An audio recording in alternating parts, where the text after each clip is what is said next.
Yes, people, what's going on? Egal Talks Football. We're back again with another video, and today's video is the first video of the January transfer window. It's officially open, and Arsenal, it's time to get started to start looking and making some major signings to improve this team and to help us push on to go win this league title. Now, before we go any further, I just want to let you guys know there is a list of a bunch of names that Arsenal are after, and I will be putting timestamps in the video if I can to try to make sure you guys can keep up with everything that we're going to be discussing on today's video. And also, I will be looking at the comment sections in every video going forward and trying to address some of the comments at the end of each video if I can. So I'll start off today with looking at the comment section of the previous video that I did with Dan Potts on the channel. And Happy New Year's to everybody. Hope everybody's having themselves a wonderful new year, and I'll catch you guys on my live stream later tonight after the Brentford game. I'm predicting Arsenal to beat Brentford 2-0. Hopefully we do, and I'm going with a strong 11 and the midfield partnership of Partey, Rice, and Odegaard, hopefully. But before we go any further, let's get the show started with the first player we are linked to in the upcoming January transfer window. It is none other than Viktor Gyokeres. Viktor Gyokeres, guys, if you guys don't know who he is, Viktor Gyokeres, 26-year-old Swedish striker, has been playing for Sporting, and he's been killing it lately. The guy's been getting 29 goals, 10 assists last season in the league, 18 goals, 2 assists already this season, but it doesn't look like Arsenal are looking to sign him. You got Newcastle, Tottenham, Barcelona, all these other clubs, Manchester United, all interested in Gyokeres, but the news for Gyokeres to Arsenal has kind of slowed down. So in my opinion, I don't think this is a deal that we're going to get done in January, and I don't think it's a deal that's going to happen for Viktor Gyokeres in January. Most likely he's going to be staying at Sporting until the summer, and in that case, when he does, I probably think he's more likely to go to Manchester United to link up with his former manager, Ruben Amorim. Now, the next player that we're going to be discussing is none other than the man himself, Alexander Isak. Alexander Isak is highly touted, one of the most sought-after strikers in the world right now, and his performances in the Premier League for Newcastle have been outstanding. 21 goals last season in 30 games, where he was injured for a big portion of the season. Also, this season, he already has 12 goals, 4 assists in 17 games, going strength to strength, taking it to another level. He's only 25 years old, another Swedish striker. But if we just look at some of the transfer news, you can see here, they've slapped 150 million pound price tag on him, and that just seems too much money for anybody to try to pull off in January. After Erling Haaland, I think he's the best striker in the league. Some people would even argue he is the best striker in the league, but I'm not going there yet. Right now, let's just keep it real. This deal is not going to be attainable in January. This is not something that we're going to be able to do in January. Now, in that same article, you can see here people talking about Leroy Sané, Mbeumo, and a bunch of other targets for Arsenal. I don't think we're going to be getting Mbeumo, but we're going to keep an eye on him. Matheus Cunha, another player we're looking at. I don't think we're going to sign him either. There's so many players that we're going to be speaking about, but another player we're going to be speaking about is none other than Benjamin Sesko. I don't think we're signing a striker in January. Keep it real. What the hell happened? Benjamin Sesko is probably going to be staying at RB Leipzig, and that is going to be another player that we're not going to be able to sign this upcoming window. I think it's just too lucrative of a deal for Leverkusen to let him go in January for anything less than like 70 million plus. But a player that I do think is attainable is the likes of Leroy Sané, the likes of Nico Williams. And Nico Williams is the guy that I'm speaking about, because Leroy Sané, we don't want no more players that are rejects. We don't want no more players that we've been looking at. Nico Williams is the guy that Arsenal have made one of their favorites. Arsenal have been interested in Nico Williams for a while now, and Nico Williams to Arsenal has reemerged as Arsenal have been given a massive boost. As, let's be honest, he's probably not going to end up at Barcelona, and Arsenal don't face any FFP demands, so we can bolster the team. And Nico Williams is a player that we're interested in. He has a £50 million release clause, so I wouldn't be surprised if we do go in for Nico Williams in the upcoming transfer window. Rumors had it last night that Nico Williams is one of the favorites that Arsenal have looked at in the past and are interested in signing. So that could be something that happens. And people are saying, "Oh, how are you going to afford transfers? How are you going to afford transfers?" Well, there is reports that Arsenal are not in FFP. Did Arsenal do not have any issues with FFP, and it's not. And if we don't spend money, it's literally because the ownership or the people in charge are not spending it correctly. And I don't think it is. I don't think it's on the Cronkies. I think the Cronkies are willing to spend the money. And let me show you guys what I mean before we go any further. Please do hit the like button also on the video, guys, since you guys are here. Money isn't an issue for Arsenal in the January window. It will be within profit and sustainability regulations, and only construct on spending will be the Gunners, their own will be by the Gunners' own means. I don't think the Cronkies are not willing to spend. I think the people in charge have not been looking to spend the money unless it's the right player. And at this moment in time, we need to just start. We just need to go out there and splash the cash on certain players before we go any further. Now, enough about the Happy New Year stuff. Let me show you guys this. I already spoke about that yesterday.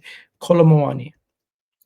I'm not gonna lie to you guys. I don't want nothing to do with Muani. I think we need to be looking at players who are coming into this team and making a major difference. Players who are already firing in their own leagues and coming into our team and improving our team. And Muani, if you even look at what he's been doing at PSG, this is a striker getting 26 games, only getting you 6 goals, 5 assists, not really getting involved in the attack as much. Now he was doing better at Eintracht Frankfurt, but at PSG, he's just not been hitting the levels that we need.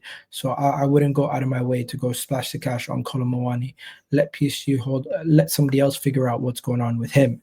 The next player that we're gonna have to speak about is none other than Marmoush. Omar Marmoush is one of the most sought after players right now, and he is on fire. They're calling him the Egyptian prince, the next Mo Salah. He's putting up the numbers already. He's 25 years old, has a lot of scope to grow, and I think this is a player who can play as a striker, as a left winger, and it can come into our team and improve us for the foreseeable future. I would make this signing in a heartbeat. Now, how much money would he cost? Rumors have it that some people are saying as low as $50. 50 million for him. Some people saying as high as 85. So I'll probably say closer to the middle, somewhere like between 60 million euros and 50 million pounds, something in between 50 to 60 million. That's probably what the player is going to cost. I don't know about 85. That seems a little steep, but hey, regardless, I think Omar Marmoush is one of those players that we should be looking at, and he's a very good sought after player. Now, there is some players who are out of favor at their clubs, and before we go any further, please do hit that like button, guys. Please do hit that subscribe button while you guys are here. I really do appreciate all the love and support you guys have been showing on the channel lately, and if you could do that, it would help me a lot, and it would mean a lot to me also.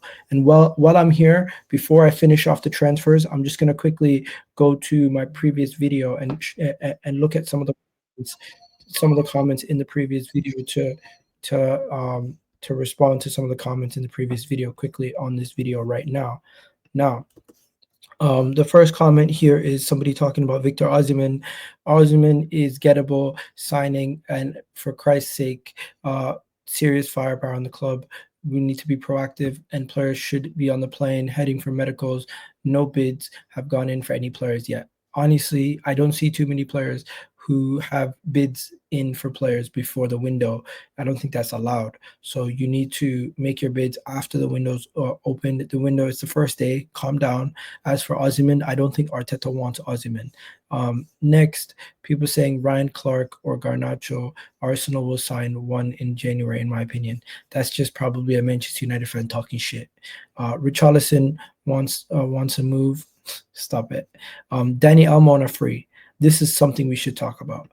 Now, Dani Olmo on a free is one of those deals that everyone should be looking at. Dani Olmo, what is he? He's currently 26 years old. He is a Spanish midfielder or attacking midfielder who has not been able to play the whole year yet. He's not been able to play yet in La Liga. Now, I don't know how he was not registered for I don't know how he was not registered or how he was not allowed to play, but there's an ongoing issue right now with Barcelona, and the player could be allowed to leave as could be allowed to leave very very soon, as he's one of those guys. He's one of those guys that just have a situation currently where his future is in limbo. Barcelona have not been able to register him as a player. Barcelona have tried numerous times to register him as a player, and the crisis is still ongoing. Laporta has not been registered. In 2025, he will become a free agent, and this is a player who they paid 48 million euros to get. So the impact on their accounts will continue to take a hit, but everybody else will potentially be able to get Dani Olmo on a free transfer. Every single major club should be looking at trying to get Dani Olmo on a free transfer right now.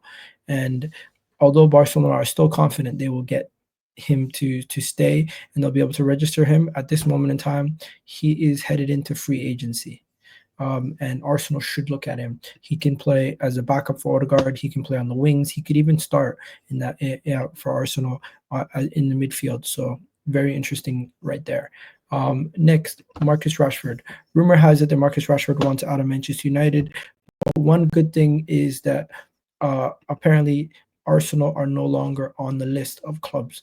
We've heard about all these things about Marcus Rashford having issues, but Arsenal dropped crucial transfer cues on Marcus Rashford and say that we are not interested in signing Marcus Rashford. Yes, I've seen it. I seen it yesterday, and I'll show it to you guys right now. Arsenal are unlikely to get a deal done for Marcus Rashford, and that is pretty much off the table. So Marcus Rashford to Arsenal will not be happening, and I'm quite happy about that, to be fair. I don't want Marcus Rashford at Arsenal, and I don't want hand-me-downs anymore. Now there is another player who we've been linked to in the last 48 hours, a Chelsea player. And please stop trying to look at Chelsea players. Christopher Nkunku has emerged as a target for Arsenal, and he wants to leave Chelsea. Personally, I don't want Christopher Nkunku, and I think he's a good player. I think he'd do well elsewhere, but I just want players who have not already failed at other clubs. I want players who are currently doing well to come into our team with a level of confidence where they can kick on. I don't want players who are not doing so well to come into our team and then continue to not do well. So yeah, let's go and get players who are firing, fit and firing, like Omar Marmoush, like a Nico Williams. Go and get somebody like a Mohamed Kudus.